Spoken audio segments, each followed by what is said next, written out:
ఏం criminal brain అనేది? Face మార్ఫింగ్తో enter అవుతావా? మొహం మారినా నీ మనస్తత్వం మారలేదు.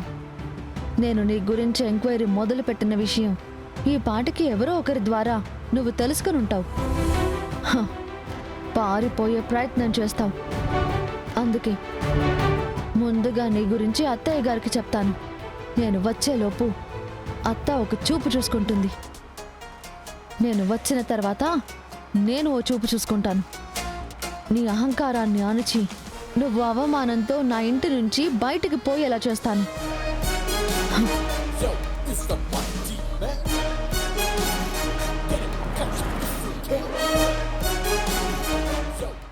నీ నుంచి నా దర్శన్ని కాపాడుకుంటాను.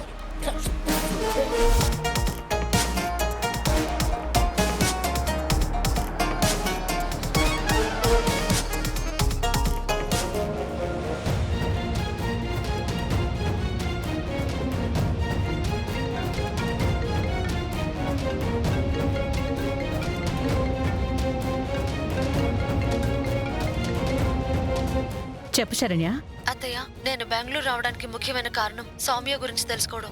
సౌమ్య గురించి తెలుసుకోవడానికి ఉందమ్మా? చాలా ఉంది అత్తయ్య. అది సౌమ్య కాదు, సమీరా.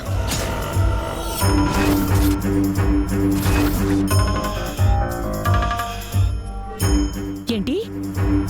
అవునత్తయ్య, నా ఎంక్వైరీలో నిజం బయటపడింది. శరణ్య, నువ్వు పొరపాటు పడుతున్నావమ్మా. మనకి తెలిసిన సమీరా వేరు కదా. ఆ సమీరానే ఫేస్ మార్ఫింగ్ చేయించుకుని సౌమ్యగా మన ఇంట్లోకి ఎంటర్ అయ్యింది.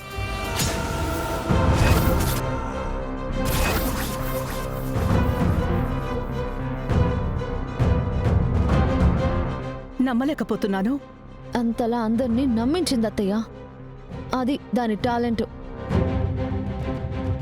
అందుకు తగ్గ ఆధారాలన్నీ నా దగ్గరున్నాయి. అత్తయ్య, ఇన్ని రోజులు నేను మీ దగ్గర దాచిన మరో విషయం కూడా ఈ సందర్భంలో మీకు తెలియజేయాలి.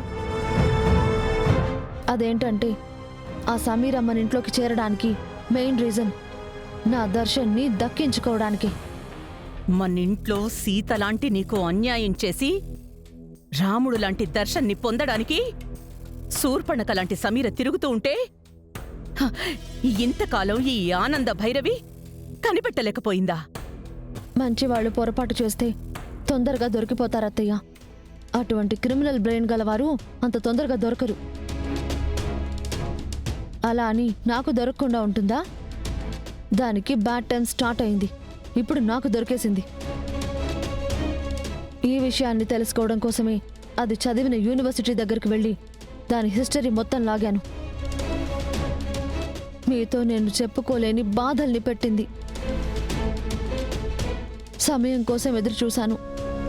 అది మీ అందరి దగ్గర బలంగా కట్టుకున్న నమ్మకాన్ని బద్దలు కొట్టడానికి ఆధారాలను సేకరించాను. ఈ విషయం నువ్వు నాకు ముందే చెప్పుంటే ఈ పాటికి దాని పెద్ద కార్యం కూడా అయిపోయి ఉండేది. నువ్వు తొందరగా రా, దాని శవం చూద్దువు గాని.